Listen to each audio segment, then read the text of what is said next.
Pessoal, beleza?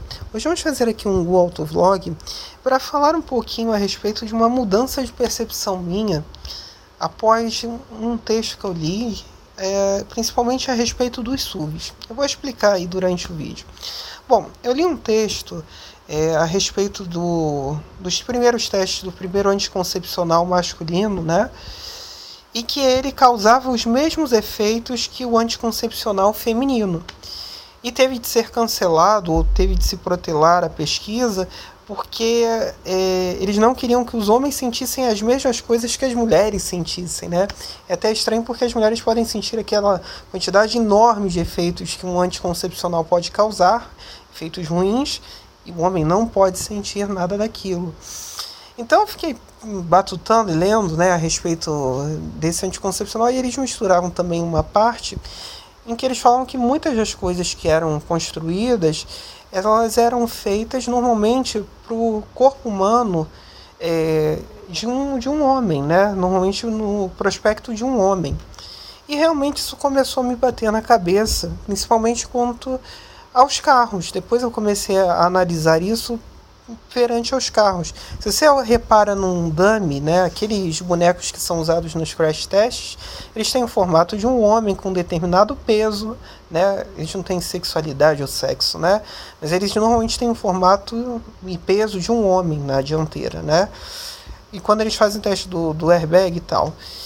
Mas com os SUVs, eu depois fiquei pensando, normalmente as mulheres realmente elas são mais baixas do que os homens, né?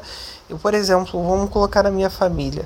O meu pai tem 1,88 m, a minha mãe tem 1,60 m. São 28 centímetros de diferença. Então isso dá uma diferença de visão, né, muito grande. Largura de corpo, né, da região dos ombros é muito diferente. Então a percepção que ele tem sobre um carro é diferente do que ela tem sobre um carro. Tudo bem que a minha mãe não gosta de SUVs, tá? Minha mãe sempre gostou de sedãs médios. Mas era curioso ver ela dirigindo os Monzas que ela teve, porque ela botava o banco muito elevado, né? Ela era pequenininha, então aquele carro enorme, né?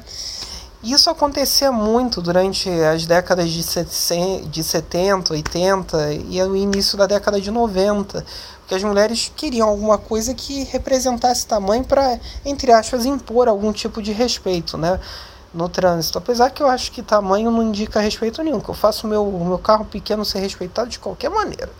Mas enfim, com o SUV, essa sensação, a impressão de altura para elas, realmente, depois eu fiquei analisando isso, elas ficam mais ou menos na altura que eu ficaria com um carro baixo. Né, a impressão de visão, de campo de visão que elas conseguem ter e de domínio também de direção que é mais fácil para elas. Então realmente eu hoje consigo entender e aceitar melhor o SUV por conta disso. Até porque se você for pensar no SUV como algo que vai encarar muitos buracos, vai encarar uma enchente, a maioria deles não vai encarar porcaria nenhuma dessas. Se você olhar a admissão de um SUV, de alguns SUVs, como por exemplo o Renegade, fica no para-choque do carro na parte de baixo. A altura de rodagem de um Renegade Flex é menor que a de muito sedã compacto por aí. Então, assim, realmente a posição de dirigir o que importa. Então, para quem é uma pessoa mais baixa, às vezes mesmo regulando muito alto o banco de um carro normal, ela sente muita diferença no SUV. E eu passo a respeitar um pouco os SUVs por conta disso. A única parte que eu acho contraditória é você ter que extinguir algum segmento por conta de um outro segmento, né?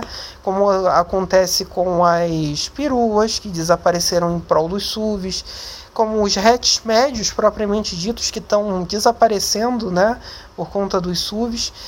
Mas é um mercado meio que lógico, até porque as mulheres, as pessoas de sexo feminino, são a maioria da nossa população, é verdade. Então também, muito em breve, ainda não são a maioria das pessoas que dirigem, mas vão ser a maioria das pessoas que dirigem. Então nada mais óbvio do que ter uma maior quantidade de produtos destinados a elas, né? Então para mim é muito lógico essa característica do SUV. Aí um cara fazendo merda com um Civic, ele sai e não acelera, se joga na sua frente. Complicado, né, gente? Mas enfim, então passei a aceitar melhor os SUVs por conta disso.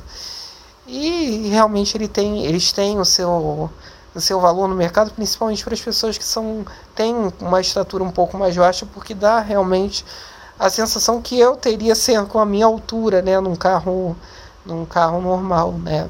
Então eles realmente fazem a diferença de alguma forma. E agora no mercado estão vindo SUVs muito interessantes, coisa que há pouco tempo atrás nós não tínhamos. Aí um saudoso Corolla GLI básico aí do meu lado.